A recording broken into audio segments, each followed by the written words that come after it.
Ada yang konslet tapi bukan kabel. Niat mau jadi pahlawan buat Roy Suryo CS yang lagi panas dingin OTW bui.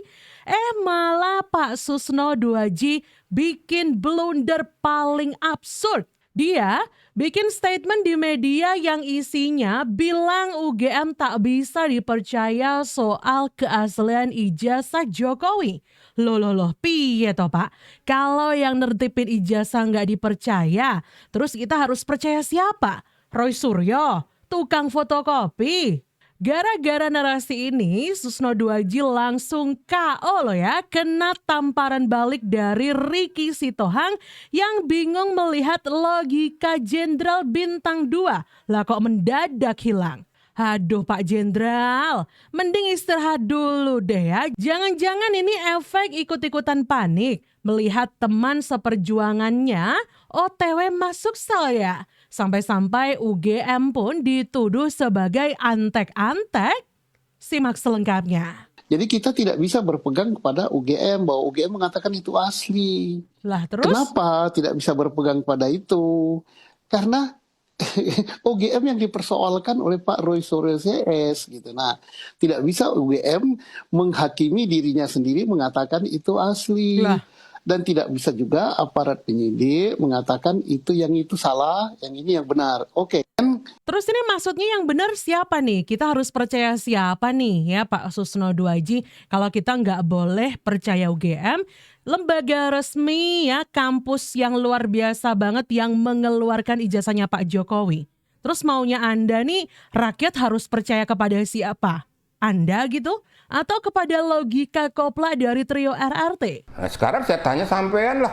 Sampean punya surat nikah kan? Iya. Nah, saya tanya, sampean surat nikah dengan istri yang berurusan dengan KUA dan catatan sipil. Iya. Terus saya ngomong nih, Bapak itu surat nikahnya palsu. Betul. Nggak bener. Iya. Loh, emangnya saya punya hak? Iya. Terus saya minta kebijakan supaya menyatakan itu melalui petun. Oh, ya datang, untung sampean masih sabar. Kalau sampean nggak sabar, saya bisa sampean pancung. Nah, itu kasarannya seperti itu gitu loh. Betul. Jadi nggak usah kita mencari benang merah untuk menyesatkan masyarakat. Kita ini punya ilmu. Ilmu ini kita gunakan untuk mencerdaskan masyarakat. Ingat loh, itu sudah press release daripada seorang Kapolda Metro Jaya, sudah merupakan penilaian analisis yang sudah sangat betul-betul rigid. Bayangkan semuanya diperiksa. Saya yakin juga ijazah. Nah, sekarang saya tanya sampean lah. Ricky Sitohang pun akhirnya mematahkan argumen dari Susno Duaji ya. Apa hak Anda kemudian menyalah-nyalahkan Pak Jokowi yang tidak mau menyerahkan ijazah aslinya? Kan nggak punya hak, itu kan barang pribadinya Pak Jokowi. Lagian lucu banget gitu loh teman-teman, masa UGM yang mengeluarkan ya ijazah dari Pak Jokowi masa dibilang nggak bisa dipercayai? Lah terus kita harus percaya sama siapa dong? Sering diprotes, kenapa diam soal ijazah palsu? Kedepannya mau gimana Pak Jokowi kalah di pengadilan itu nggak mungkin orang UGM-nya bilang itu asli. Kenapa isu ini yang harus dinaikin? Orang tuh kadang lupa Pak Jokowi itu seorang proletar, seorang Korea kalau kata Pak Bambang Pacul ya. Tanpa darah biru, bisa punya kekuasaan dan kekuatan tanpa partai sebesar itu gitu. Apalagi isu ijazah doang. 2 periode. Saya sampai simulasikan, lu bayangin deh pengadilannya nanti nih Pak Jokowi, ditanya ijazahnya. Lalu Pak Jokowi, ijazahnya palsu atau asli? Asli. UGM, asli nggak yang ngeluarin? Asli. Selesai. Sesimpel itu. Sampai nggak bang, masih ada peluang, itu yang penting ada foto aslinya diuji forensik ke Singapura. Ngapain? Betul. Ngapain? Oh, misal kalau di Singapura keluar, wah ini hasilnya palsu. OGM-nya bilang, asli kok. Itu mana? Emang kopla aja gitu teman-teman. Bahkan Ferry Irwandi pun mengatakan hal ini harusnya nggak usah diperpanjang begitu. Karena selain Pak Jokowi ngomong asli, UGM yang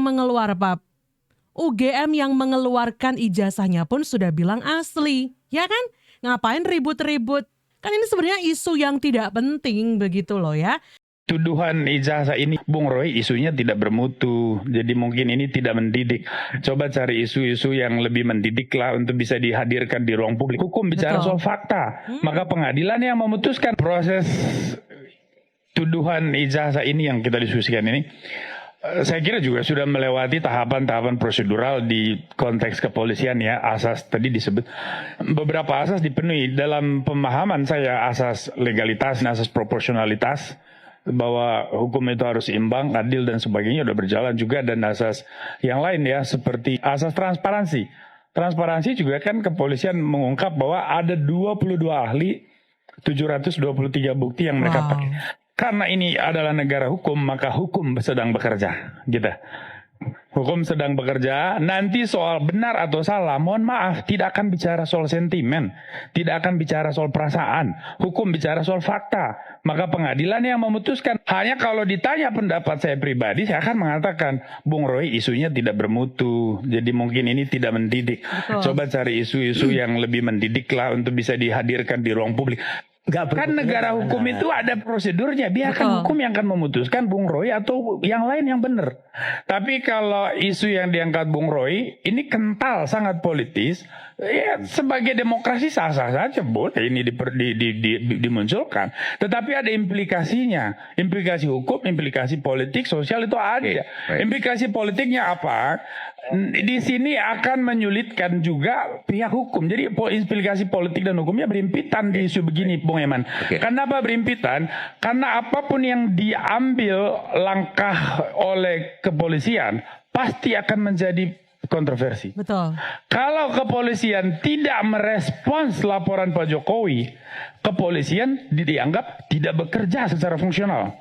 Kalau kepolisian memproses, dan itu yang terjadi sekarang, kepolisian dianggap alat rezim. Betul, serba salah. Nah, artinya bahwa isu-isu politis akan selalu berujung pada kontroversi, akan selalu berujung pada perdebatan pro dan kontra. Tuh teman-teman ya, Boni Hargens selaku dosen ilmu politik Universitas Indonesia dan juga seorang pengamat mengatakan kalau isu yang selama ini digaung-gaungkan sama Roy Suryo CS itu benar-benar gak mutu ya. Roy Suryo CS ini selalu bikin ribut, bikin gaduh di masyarakat kita ya. Harusnya hal seperti ini tuh tidak perlu terjadi teman-teman ya kan? Apa elit-elit partai lebih memilih diam soal ijazah Jokowi? Itu semua bukan karena mereka tidak tahu, tapi karena mereka paham dan sadar betul bahwa isu ini tidak produktif secara politik. Yang pertama, mereka paham bahwa isu tersebut sudah berkali-kali dimentahkan dan tidak memberikan nilai tambah apapun, justru malah beresiko menjadi bumerang. Legitimasi Jokowi itu sudah sangat kokoh. 2 kali menang menjadi wali kota Solo, 1 kali menang menjadi gubernur DKI Jakarta, dan 2 kali menang pilpres lewat proses demokrasi yang resmi, disahkan oleh KPU, dikukuhkan oleh MK, dan diakui oleh dunia internasional. Artinya dengan mempertanyakan ijazah Jokowi itu sama aja dengan mempertanyakan sistem politik di Indonesia, suatu yang sangat berbahaya bagi stabilitas negara, karena elit-elit partai juga punya agenda yang jauh lebih besar, mulai dari konsolidasi politik, posisi mereka di pemerintahan, hingga persiapan pemilu berikutnya. Mereka tidak akan buang waktu dan energi ke isu personal seperti ini, isu yang tidak pernah berujung dan sangat tidak menguntungkan bagi mereka. Setuju teman-teman ya, bahkan para elit partai ya, kecuali yang satu itu ya, yang sering nyindir-nyindir yang partai Banteng itu teman-teman, mereka semua selain Mak Banteng nih diam aja gitu ya, karena ini sudah paham alurnya bakal kemana. Bisa-bisa nih ya kalau ini terus-terusan disorot oleh dunia internasional, justru akan menjadi bumerang yang buruk bagi bangsa ini. Jadi kelihatan, oh ternyata bobrok banget ya sistem pemerintahan di Indonesia tuh. Kayak begitu tuh teman-teman. Jadi mereka bangsa-bangsa di luar itu dengan gampang bisa menyusup ke Indonesia, ngobrak-ngabrik lagi, ya kan? Dan aslinya memang isu yang digelontorkan trio RRT itu emang tidak bermutu. Pak Jokowi berhasil 10 tahun, orang suka tidak suka. Masalah ijazah nih. Persoalkan. Nanti ijazah saya ditanya-tanya. Iya kan? Ini ada wartawan banyak ya. Bukan, sudah biasa ya. Kita ini di mana-mana saya katakan, dunia ini sedang penuh ketidakpastian. Ya. Dunia penuh dengan ketidakpastian. Tuh teman-teman ya. Bahkan Pak Prabowo pun menyentil gengnya si Roy Suryo CS ini soal ijazahnya Pak Jokowi yang selalu mereka ributkan ya. Nggak selesai di ijazahnya Pak Jokowi beralih ke ijazahnya Wapres. Nanti bisa-bisa mereka bakal mempermasalahkan ijazahnya Pak Prabowo karena beliau itu kan juga termasuk lulusan luar negeri. Sama halnya dengan Mas Gibran. Tapi sekali lagi nih, mana mungkin mereka berani ya. Pak Prabowo kan sekarang masih sebagai RI1, mereka nggak bakal punya nyali. Kalau bisa malah mungkin mereka itu bakal membenturkan antara Pak Prabowo dan juga Pak Jokowi ataupun Mas Gibran. Dan itu sudah terbukti kok. Mereka sok-sokan playing victim, minta bantuan ke Pak Prabowo seolah-olah mereka itu diserang jadi korban begitu. Ya kan? Gak bakal mungkin ya mereka itu berhasil teman-teman. Soal klaster tadi Bang ya, klaster pertama, klaster kedua. Klaster pertama itu kan ancaman hukuman maksimal 6 tahun. Nah klaster kedua ini yang dikenakan kepada teroris tadi, ya, 3 orang ini yang jago-jagoan, tiga jagoan ini, itu pasal mengerikan. Itu ancamannya itu pasal 51 Undang-Undang ITE, itu ancaman hukumannya 12 tahun dan dendanya 12 miliar. Modiar. Nah ini yang paling kita takutin sebetulnya. Jadi titik dalam penetapan tersangka, akankah nanti ada yang ditahan? Akan ada yang ditahan dalam 8 tahun. Soal ditahan atau tidak itu kan kewenangan penyidik. Kalau saya bilang lebih baik ditahan supaya apa? Supaya sadar diri dan jangan berkuar-kuar lagi. Nggak usah kuar-kuar, nggak penting lagi. Masyarakat Indonesia tuh sudah pintar, sudah paham hukum. Jadi jangan ngajarin yang salah tentang hukum. Ya, Anda ngomong selama ini kan Anda gini-gini, benar. Ternyata kan jadi TSK. Artinya 2 alat bukti sudah dikantongi oleh penyidik. Ya Anda hadapi aja. Nah, siap-siap hadapilah. Bahkan dari Ketum Pradi Bersatu pun mengatakan kalau ancaman hukuman kepada trio RRT ini memang sampai 12 tahun loh. Ngeri banget kan teman-teman, bayangin tuh ya si Tipa gimana rindunya sama Wan Abut. Jadi memang ini bukan perkara mudah loh teman-teman ya. Jadi jangan seenaknya. Itu kalau yang namanya orang berstatement apalagi punya pengaruh begitu ya. Kita tidak bisa menampik fakta kalau Roy Suryo ini termasuk orang yang terkenal begitu. Termasuk juga Rismon dan juga Tifa teman-teman. Tapi sayangnya mereka menggunakan keterkenalannya itu untuk hal yang negatif seperti ini. Justru mereka malah memprovokasi rakyat. Ya sudah, akhirnya malah kena karma seperti ini. Ya balik lagi, itu kan karena tingkah dan juga pola kalian. Ya nikmati saja kalau begitu, ancaman 12 tahun penjaranya. Yakin gak Bohir kalian bakal membantu kalian? Saya rasa sih mereka bakal cuci tangan kok. Ini kan sejak awal saya tidak akan pernah merubah pernyataan saya. Di seluruh podcast saya sampaikan ini operasi politik jangka panjang. Yang memang skenarionya udah dibuat jauh. Jauh ya. Suka atau tidak, hanya memang saat ini pendomplengnya sedikit bertambah. Gampang lah kita menyebutnya sedikit bertambah. Itu bisa kita ukur dari hasil pilpres saja. Siapa penumpang di sebelah ini kan bagian dari mereka yang sesungguhnya gagal move on ya setelah pilpres. Mereka numpang atau memang clear by design? Ini by design. Memang pelaku-pelaku ini yang dipakai untuk alat. Ya memang ini by design. Saya harus menunduk ini by design. Dan mereka sepertinya memang mencicil ya. Dicicil-cicil, nanti penumpang baru datang lagi namanya Vitor. Nanti siapa lagi, dicicil-cicil barang ini. Sampai kepada ujung dari harapan mereka itu adalah menciptakan satu distrust ya, ketidakpercayaan publik terhadap Pak Jokowi dan keluarganya. Sebenarnya itu target utamanya. Ya, sembari kemudian harapan terbesar saat ini adalah semoga terjadi disharmonisasi antara kedua klan ini, antara Pak Prabowo dan Pak Jokowi. Yang kemudian itu tujuannya. Harapan terakhirnya malah memisahkan Pak Prabowo dari Mas Gibran. Itu tujuan terakhirnya. Walaupun Mas, saya ingin katakan bahwa operasi yang mereka lakukan ini, kalaupun bertahan, itu paling hanya 2 tahun. Kenapa? Karena memasuki tahun ketiga, kita sudah akan mulai dekat dengan tahun-tahun politik. Atau mungkin kebalikannya, malah lebih intensif. Karena untuk ngomong ke lawan. Enggak dong, karena begini, ada penumpang yang berharap segera terpisah Pak Prabowo dengan Mas Gibran. Karena mereka pengen masuk kepada sistem. Mereka ingin mencuci gudang. Peninggalan Pak Jokowi harus digantikan dengan kelompok mereka.